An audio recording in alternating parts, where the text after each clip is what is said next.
On y'all, it's your boy 3 Stacks in this thing. I'm gonna go over what you guys have been requesting so heavily.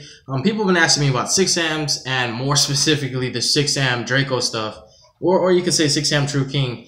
Yeah, that deck has mad synergy, and I actually just did my profile on it. Be sure to check that out. But what I wanted to show you guys was pure 6Ams. I tried to make the deck as competitive as possible, considering how powerful it is now with the new support. It has a chance. I'm not saying, oh, it's one of the best hand decks of the format. I'm just saying, similar to a Dark Horse deck, it has its days, and it definitely does have a fair chance to compete in this meta. And the way I wanted to modify my main deck was to actually be able to beat, every deck that's out right now. So without further ado, we're gonna hop right into the deck. I'll explain my card choices as we go along. Starting off with monsters, I personally play 3 copies of Kizaru. I play 3 because he's insane. The combos you perform with him are just ridiculous. A few of my combos with Gateway actually require 3 of him, which is really savage. He's just way too powerful. I did a combo video on this deck with Gateway. Please be sure to check that out after you watch this deck profile. The title of it is actually literally called Team 6 Samurai X1 should see this video. One of them was 5 firewalls in one turn with the Baguska, a Tri-Gate, and Baguska was next to firewall. Tri-Gate was in between firewall and a firewall above, and then a proxy to the left. He's calling by 3. Another combo is very similar. It was just like breaking the mechanic and just like taking 6Ams to the highest tier that they can possibly go to. But anyways, my extra deck is not modified for that combo. I did it just for that deck profile in that video. But nonetheless, even though I like that combo, use the Kizaru's more consistently and use 3 more consistently, I still like playing 3 Kizaru. I like him so much. He's just really broken, and like I said, there's a couple combos where you actually burn through all 3 of them, and you can special him from your hand or your deck with the combo that you do, which is really dope. So 3 Kizaru for me personally. Even if you open with this card, it's worth the risk of playing him at 3. And you also play in tandem with that 3 copies of Kizan. Kizan is one of the most standard 6Ams ever. It doesn't matter what list, you should see 3 in every list. And if you're not, you have some questions to ask that person if you're not seeing 3 Kizan in their list. And for this next choice, this should be pretty obligatory as well. 3 copies of Kaigeki. Kaigeki is one of the additional ways for you to get multiple 6Ams on your field. There are quite a few older 6Ams that worked around names, or if you have this particular 6 Samurai, you can special summon this 6 Samurai. Similar to how Mizoho and Shion work together. Kizan is like a standalone because it just says if you control a 6 Samurai basically that doesn't have his name, you can special summon him from the hand, which is really dope.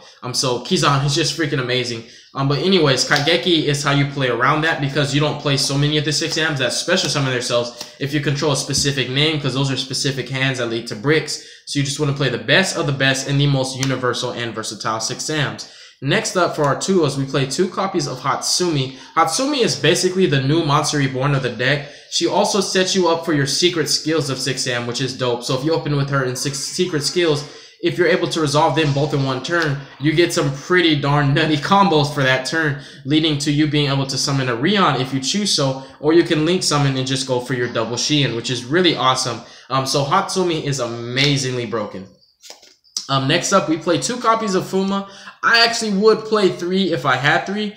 Even for my True King list that I updated, I only had 2 to showcase. I definitely would have played 3 if I had 3, but I only played 2 copies of Fuma. I do like him because he gets you out of really tight situations. He also allows you to special Kizaru to use Kizaru's effect to search again, which is really dope. There's like a lot of ways to get to your Fuma, and you just really need to be able to have Fuma on field so that your Shion will use his effect to pop Fuma to protect Shion instead. And if not, they're just going to kill your Fuma, which is really dope. So you want to get Fuma, resolve Fuma as much as possible to summon Kizaru, to summon Hatsumi, or even if you need to, you want to summon your Mizoho just so that you can clear fields. It just really helps. So I would play 3 Fuma personally if I had 3. He's really good.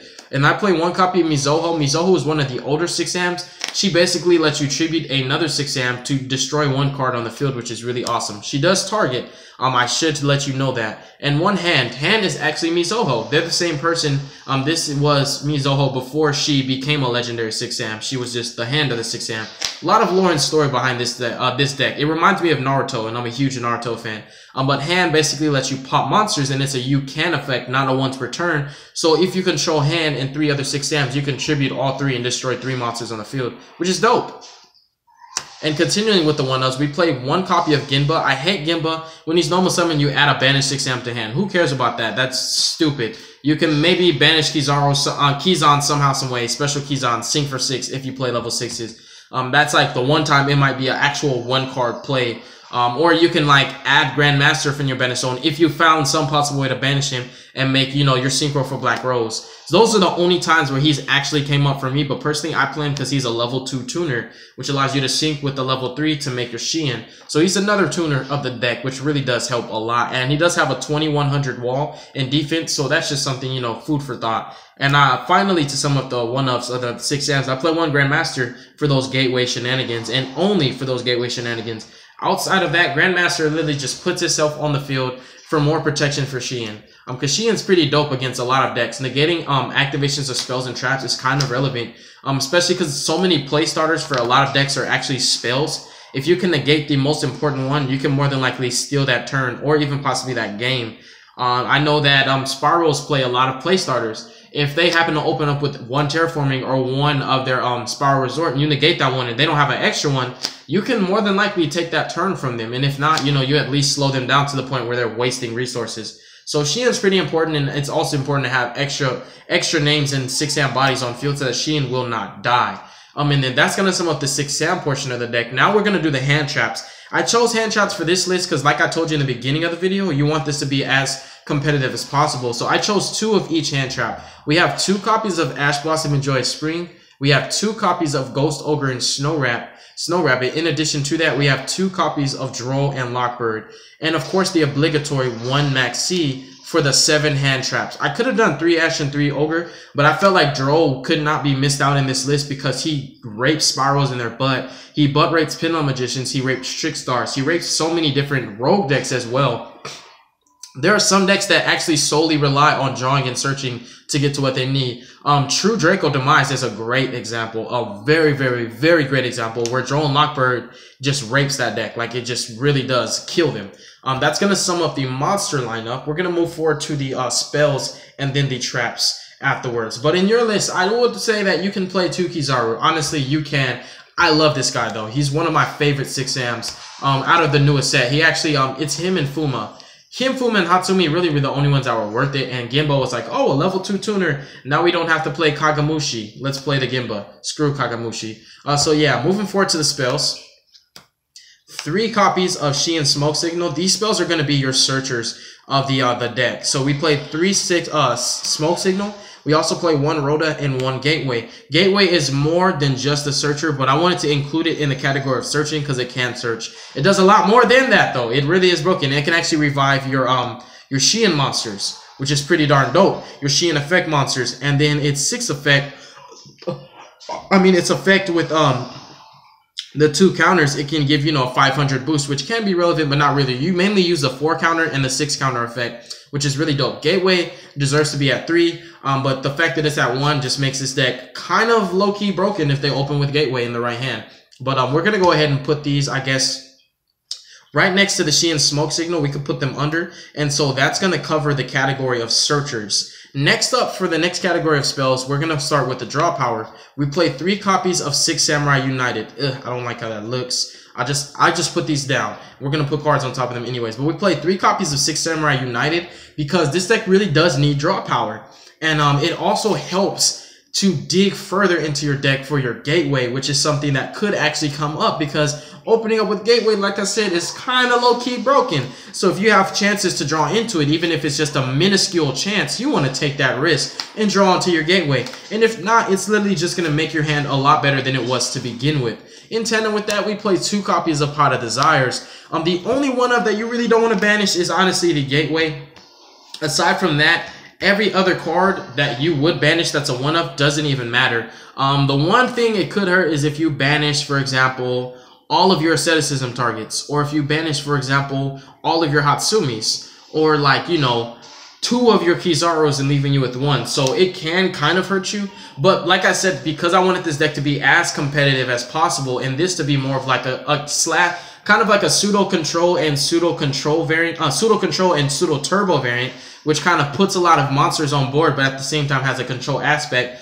I was like, Pot of Desires will really help you to solidify your game state because you can draw hand traps off of it. You could draw your strikes. You're evenly matched. There's a lot of good cards that you could potentially draw off of this and United, 6 Samurai United.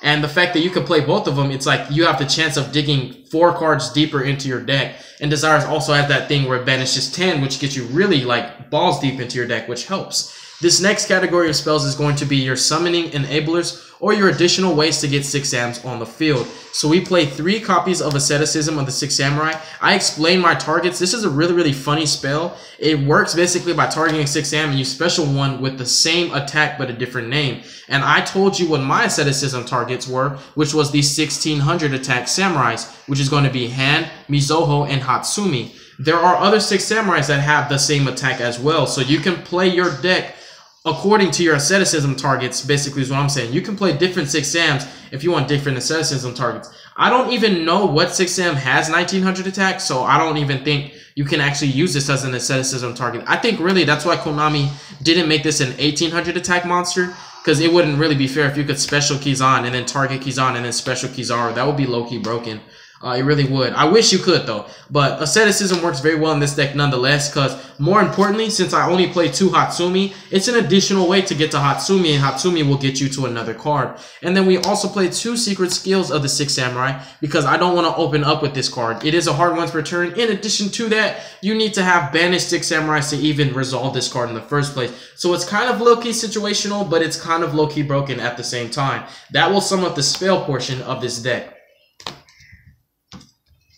Now moving forward to the traps, we play some kind of obligatory competitive staples in the form of 3 Solemn Strike and 3 of this lovely beast right here. Evenly Matched happens to have 6 Samurais on the artwork, so it kind of fits the ninja theme of the deck, and it is a blowout. And because this deck isn't very competitive on that aspect, it really needs cards like this to even out the playing field, and there was no pun intended on that, but it really does help to enable you to blow your opponent out the water if you're going second. If you have your Ash Blossom, your Ogre, your Joel Lockbird, your Maxi, or even Evenly Matched, you have a very fair chance in that duel now because you are going second. So you kind of need some going second cards. Like I said, I wanted this to be as competitive as possible without taking away from the pure form that 6 Sams have. I didn't want to play 15,000 hand traps and barely any 6 Sam monsters, which would not enable you to do your combos. Instead, you'll have awkward hands where you have 1 Kaigeki and a bunch of hand traps and nothing to do with that Kaigeki. Or a Shein Smoke Signal and a bunch of hand traps. Or even in Asceticism, you can't target Ash with an Asceticism. You can't target Drone Lockbird. You can't target Cypher and Gamma. So I felt like you wanted to minimize on the competitive cards, but play just enough to see them. And to finally finish off the traps, we played 2 Double-Edged Sword technique. You can actually play Backs to the Wall. You can play the Return of the 6 Sam. You can play 3 Double Edge. You can play Shein's Dojo. There's a lot of cards you can play in this deck, but in order to make room for the actual really good cards that can really shut your opponent down, like Strike, Matched, and the hand traps, you had to cut down on certain cards that would just be like, oh my god, it would be so cool if I could play this. I didn't really want to play the cool cards. I wanted to play the cards that you actually need. And then, you know, if I had room for a couple cool cards, I did. And the cool cards that I chose for this list was 6 Samurai United is kind of staple, but not really. But the cool cards I chose were actually the 3rd Kizaru, the not the Fuma, where's it at? The Hand of the 6 Sam, because it's not actually mandatory. And also Mizoho is not actually mandatory, but you can play them. So Mizoho, Hand, and the 3rd Kizaru were the cards. And also Grandmaster is not very necessary at all. So I had chose 4 different 6 Samurai monsters that weren't even mandatory, especially the 3rd Kizaru. I just like 3 in my list. It's just personal preference. It's my deck anyways. But yeah, those are the kind of the cards that I chose to play for fun. Because there are certain cards, like I said, that you'll be like, oh man, it's so cool if I can run this. And those are the cards that I chose. Those 4 cards could have been made into a Solemn Warning and 3 more hand traps if I chose so. Or just 2 Dark Holes and then, like, you know, a 3rd Ash and a 3rd Ogre, for example. But it's definitely up to you. If you're playing this deck, it's yours. Build it how you want. It's your deck. You bought it with your hard-earned money. For the extra deck, I played 2 copies of Rion because he comes up so much. A first one is nice, but a second one is even nicer. I play also 2 copies of Xian because he comes up a lot as well. His protection effect is really, really relevant. It really does matter a lot. Xian is so awesome for this deck. We play Samurai, Samsara, the Dragon of Rebirth, which is basically a Monster Reborn and an additional option for your level 5 synchro plays. You can play Armades as well, but I chose Black Rose. He's really, really powerful, and you can basically use your Grand Samurai and your Gimba, who's a level 2, and Grand Samurai being a level 5 to make your Black Rose. As I told you, like, there was that scenario where you banished Grandmaster off of Hatsumi, or you banished it, I don't know, you just banish it off of Hatsumi, let's say, and then you're like, alright, I'm going to normal summon Gimba, add Grand Samurai to my hand from Banish Zone, special summon him in Synchro for level 7. So because it comes up, and you have the option to make such a powerful blowout card, why not destroy every card on the field? It doesn't hurt anybody, really. It really just hurts your opponent, and then you can, you know, continue with your plays afterwards. And for rank 4s, this is kind of a generic rank 4 staple package that I recommend. If you're playing rank 4s, you kind of have to play these. Lightning and Baguska and Tornado Dragon are honestly the best rank 4s at the moment. Castell's not all that, but it is a great rank 4, as well as Diamond Direwolf. There are a few rank 4s that you can play that I do not play. And for rank 3s, I play MX Saber Invoker and Break Sword. This is more of a going second, and this is more of a going first card. So you have your options for your rank 3s. And then for links, I play Decode, Mrs. Radiant, and Proxy Dragon. I did make a minute mistake in one of my deck profiles, the one for the 6 Sam True King, where I played Binary Sorceress instead of Proxy Dragon, and I was playing no way to co-link her, so I could not use any of her effects, and I had to apologize to you guys in that video, and I'm also apologizing to you in this video that I even specified that you can summon Binary Sorceress, and there's no way to use her effects. So it's like I should have just played Proxy Dragon because it was the same thing. I just needed the left and the right arrow. But that's going to sum up the deck profile, and stay tuned for future content. I definitely recommend that you check out some of our older videos.